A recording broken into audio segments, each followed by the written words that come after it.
The first record of football being played on Tyneside dates from the 3rd of March 1877 at Elswick Rugby Club. Later that year, Newcastle's first association football club, Tyne Association, was formed. The origins of Newcastle United Football Club itself can be traced back to the formation of a football club by the Stanley Cricket Club of Micah in November 1881. They won their first match 5-0 against Elswick Leatherworks, and the team was renamed Newcastle East End FC in October 1882 to avoid confusion with the cricket club in Stanley. Shortly after this, another biker side, Rosewood FC, merged with East End to form an even stronger side.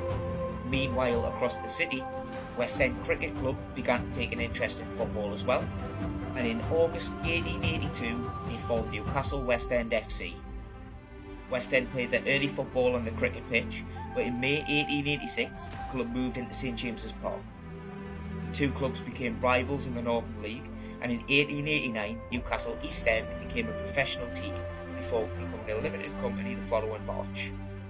A man named Bill Tiffin was the instigator, and the club was backed by a wealthy local dignitary named William Neesham, who together formed an influential partnership with John Black, all names which would long be associated behind the scenes of Newcastle United. East End remained in the Micah area until the summer of 1886, when they moved a mile to Chiltern Road in Heaton. It was West End that were the first to make a good impression. They possessed several big-name players, among them Ralph Aitken, who starred for Dumbarton in Scotland as outside left, and white half Bob Kelso, who was another Scottish international and later won medals with Preston North End and Edinburgh. West End soon became the region's premier club, largely thanks to their secondary manager Tom Watson. Watson was certainly one of the men who helped football take off in the North East, and the East End were anxious not to be left behind, so they lured Watson into becoming their chief in the closed season of 1888, and from that point they never looked back. Watson made several good signings, especially from Scotland, and the Heaton club went from strength to strength, while West End's fortunes slipped dramatically. During the spring of 1892, in a season during their results were at an all-time low, and in which they had lost to their bitter rivals East End 5 times, West End found themselves in serious trouble. They approached East End with a view to a takeover. The directors having decided that the club could no longer continue. What actually happened though was West End wound up, while some of its players and most of its backroom staff joined East End. East End also took over the lease of St James's Park, and before the 1892-93 Northern League season got underway, East End tried to win election to the Football League. At the league's annual meeting in Sunderland, East End failed to win a First Division place but were elected to Division 2. They declined because gates would not meet the heavy expenses incurred for travelling.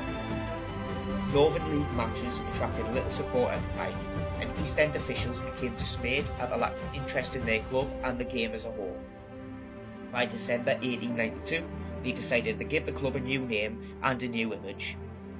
At a public meeting, several names were bandied about, including Newcastle Rangers and Newcastle City, before all agreed on Newcastle United.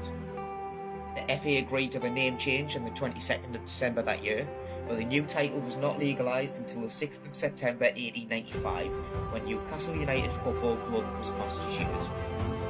United played their first game under their new title in a friendly against Middlesbrough on Christmas Eve 1892, and the first competitive match came 4 weeks later, also against Middlesbrough in the FA Cup. The following season, Newcastle once again tried for a place in the Football League, and again they were offered a place in Division 2. This time they accepted, and their first game was in September 1893 against fellow newcomers Woolwich Arsenal. The match ended 2-2. Until its conception, Newcastle United was owned by a multitude of small shareholders, and in 1938 ownership was bought out and shared between the McKeague, Rutherford, Seymour and Westwood families until 1992, when Sir John Hall bought a 76% share of the club for £3 million.